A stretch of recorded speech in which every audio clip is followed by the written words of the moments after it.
I'd like to welcome you to another episode of Mission Matters, your source for all things business. My name is Adam Torres, and if you'd like to apply to be a guest on the show, just head on over to missionmatters.com and click on Be Our Guest to apply. All right, so today I have Kimberly O'Loughlin on the line, and she's CEO over at Therapy Brands. Kimberly, welcome to the show. Thank you, Adam. Nice to be here. All right, Kimberly. So I'm excited to have you on today. I was on Twitter the other day, and let me tell you, so I saw the big KKR announcement, and I'm not gonna spoil to that yet. We'll leave that towards the end so that everybody will watch. But I mean, we have some big news to break here today. I'm really excited to get into it. And also to, of course, cover Therapy Brands and some of the innovative things you're doing there and the mental and behavioral health market. But maybe before, just to kind of get us kicked off and to set the stage, let's go a little bit further into your background and really how you got started. Sure. Well, I have a fairly broad background. I grew up in telecom, had a chance to get into wireless, and then across a number of industries, insurance, financial service, until I found healthcare, or healthcare found me. And what I love about the healthcare market is it's a place where there's so many unmet needs, and you can bring in innovation to change the game. So that applies to healthcare, and that's why I love what I do. That's why it's a great privilege to serve the therapy markets and the Therapy Brands team. So when I say like innovation, and specifically maybe innovation around the world, I mean, you have a lot of experience working in different markets and with different segments of can you maybe elaborate on that a little bit? Sure. I've worked in I've had a chance to run a number of global companies in the healthcare markets. And before I came back to the US, I was actually on an expat assignment for Philips Healthcare, working out of Shanghai, China. And my responsibilities there were really to expand healthcare access around the world in emerging markets. It was just another great game-changing kind of assignment. Yeah, well, I mean, your vantage point, I believe, is pretty unique there, just working in different markets, like, as you mentioned, China. So it'd be interesting to hear your take on this. So when you think about the healthcare or mental and behavioral market, just in general, like what kind of things are you seeing on the landscape? Yeah, and this is actually a great question. It's actually why I decided I'm coming back to the US. And it's partly because when you think about healthcare, we have the US, we have the highest cost per capita in the world, And yet the outcomes for patients, the patient's health and well-being, we're not even in the top 20 in terms of outcomes. So, the case for change is here, and it's important for each of us, for our kids, for our grandkids someday. The time to make it better is now. No, well said. And so let's go a little bit further into the behavioral and mental health markets, which we'll get into, of course, with Therapy Brands. But what do those areas look like for you? Yeah, so the mental and behavioral health markets are similar in that they are a very large market. There's 235 billion of spend today. It's one of the fastest growing areas of healthcare spend at 7% growth a year. And that's because of the compelling environment and what's going on in the mental and behavioral health market. So I can't wait to tell you a little bit more about it all. All right, Kimberly. So I want to get a little bit more into Therapy Brands. So maybe just start with a little bit about the backstory of the company and really how it was founded. Sure. So Therapy Brands was founded in 2013 by my predecessor, Shagan Otlana. He was talking with a psychotherapist who said, Shagan, help me. I need some software for my practice. I need to be better, and do the research for me. Tell me what I should get. And he did, and realized there really wasn't anything out there to serve the needs of a psychotherapist. And he says, you know what, I'll build it for you. And he did. And the more that he learned after he launched our solution in the psychotherapy market, he learned that the broader therapy markets are underserved from a technology perspective. So from then, we expanded into the other therapy markets, into substance use recovery for folks who have addiction issues, into applied behavioral analysis, which is serving children on the autism spectrum, and into the physical rehab market, which is like speech therapists, occupational therapists, and physical therapists. So what made Therapy Brands specifically as a company attractive for you to join? Because you obviously, have a long pedigree in terms of your expertise in what you do. So what made Therapy Brands compelling for you? Yeah, so what's so compelling for me is this market has been underserved for a very, very long time. And there are unmet needs, all sorts of pressures, not only for the providers, but for their clients as well. And the market dynamics are incredible. So there's an increasing prevalence of mental and behavioral health issues, and that's being fueled by many things. For example, 20% of the population today suffers from a mental health issue. Wow. And yet they're not getting the treatment that they need. Nearly 30% aren't. Same kind of a thing applies to the substance use area, where there's increasing issues around addiction, and yet not everybody's getting the treatment they need. And same thing in applied behavioral analysis. There's an increasing rate of children being diagnosed on the autism spectrum. And then you've got the aging population in the rehab area. All of those things are increasing the need for patients to get therapeutic care. Mm-hmm. But unfortunately, because they were left behind from a technology perspective, 50% of the providers and practices don't have a good solution. They are either on manual, they're on paper, they might have a suboptimal, general purpose solution. Yeah. So they have all this inefficiency. They don't have enough hours in their day. And what that's causing then is an imbalance of the supply and the demand outstripping the supply. So there's wait lists. Many people can't get the help and the support they need, and they could if they embrace the technology that's here and available today. So that's what has me so excited. It's about changing the game in the therapy markets, and that's why I'm delighted to be here. That is exciting. I mean, I'm sitting here listening to you and I'm like, come on, Kimberly, I like you working on this problem and I like you on this mission. And speaking of mission, let's go further into the mission and kind of the culture of Therapy Brands and what makes it unique. So what makes it really that unique place?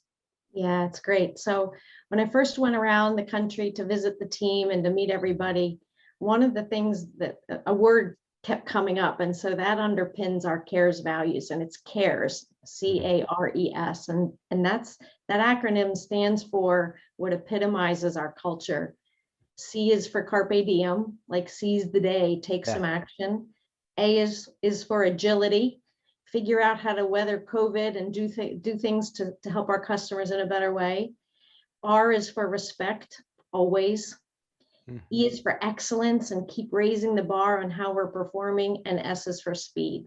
So these are the kinds of things that our culture is all about, and it makes us a really great and energizing place to work. Man, I love it. I love it, and I love the idea of you joining the team. I love the next steps with what's going on, and we're going to talk about this with KKR in a moment.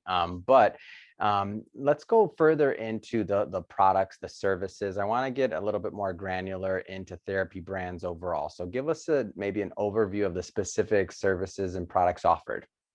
Yeah, sure. So the core offering software offering that we have is something called an EHR or PMS system. It's electronic health record practice management system.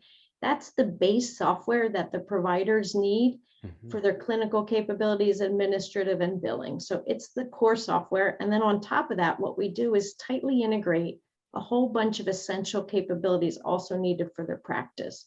Things like HIPAA compliant telehealth, which helped them for business continuity during COVID, as well as care continuity, so they could see their patients during COVID. We have clinical solutions, because in our markets, our providers see clients across settings and across time. So they need great data collection and clinical solutions. We also help them with patient engagement. They interact with their patients, whether it's a patient portal or messaging and appointment reminders, these kinds of things.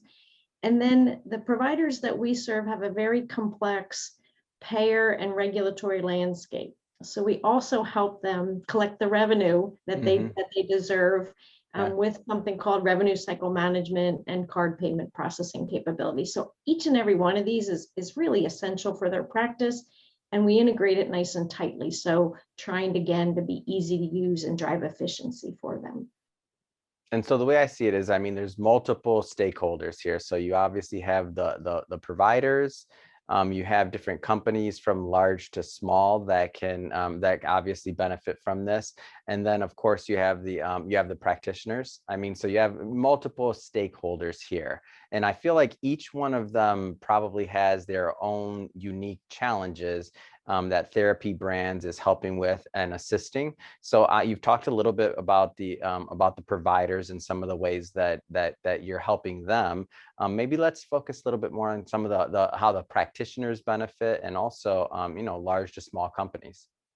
Sure. And thank you for that. We're unique in that we do serve the needs of that solo practitioner, just maybe coming off of paper or coming into the market for the first time, hanging their shingle, all the way up to enterprise customers who might be across many states, many different types of clinics, maybe a whole bunch of different provider types. And what you do find is some of their needs are the same, like they still have a lot of the burdens of inefficiency and not enough hours in the day and wait lists and getting paid and how to do that tends to underpin across all different sizes of customers.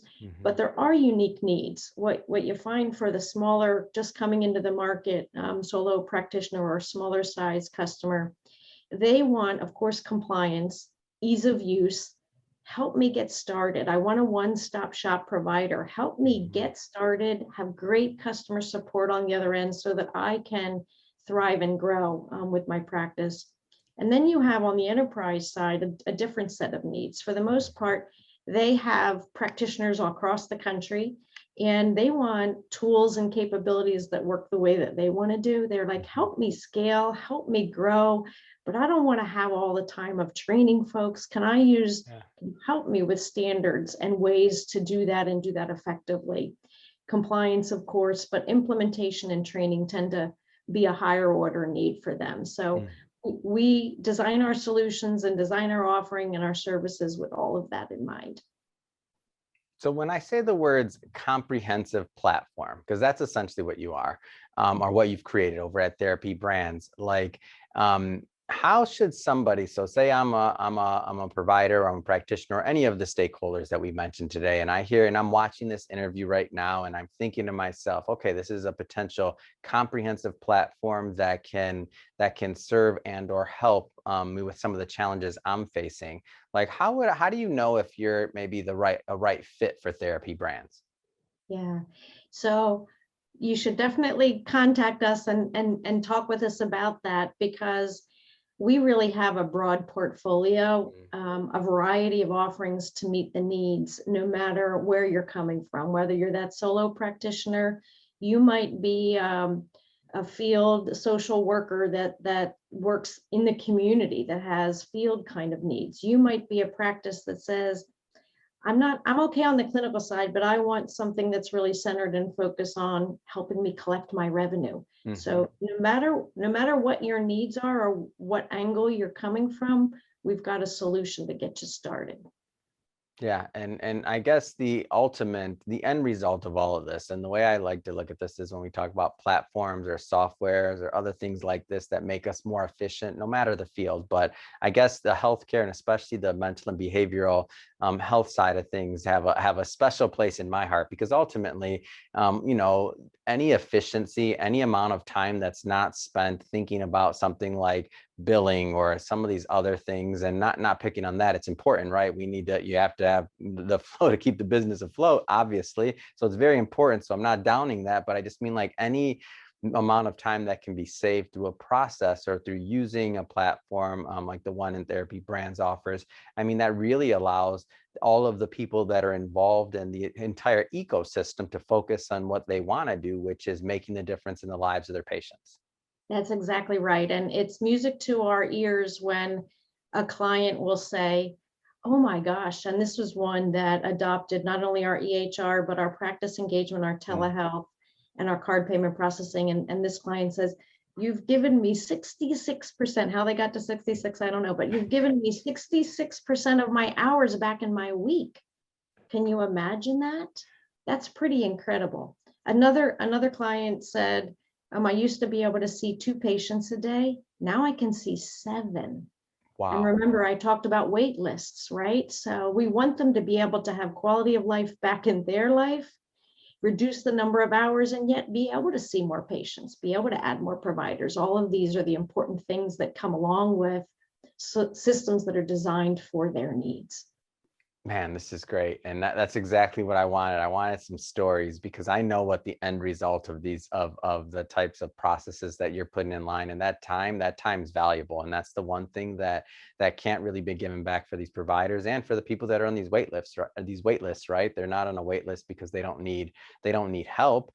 They're there because they want it, they're asking for it. And now it's a matter of just, getting to them, right? Right. That's why we get goosebumps a little bit sometimes when we realize what we're doing, because we are making a difference in people's health and well-being.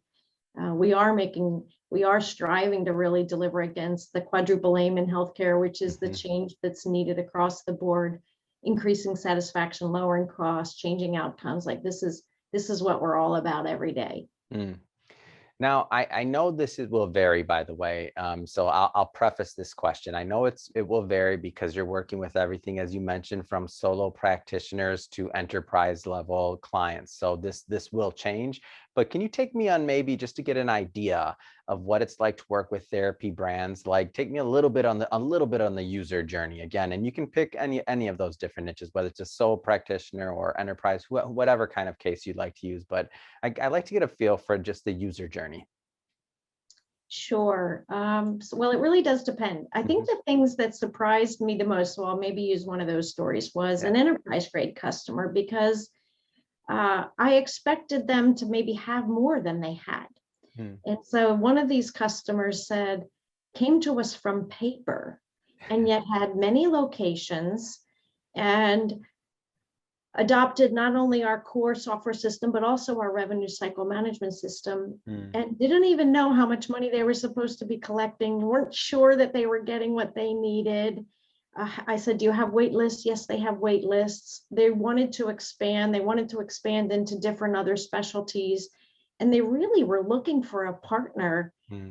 to help them, to listen to them and listen to their needs, and help point them to the things that can make a difference for their practice. And so, and customer by customer by customer, I think something that's a little different in the markets that we serve is that no 2 customers are alike.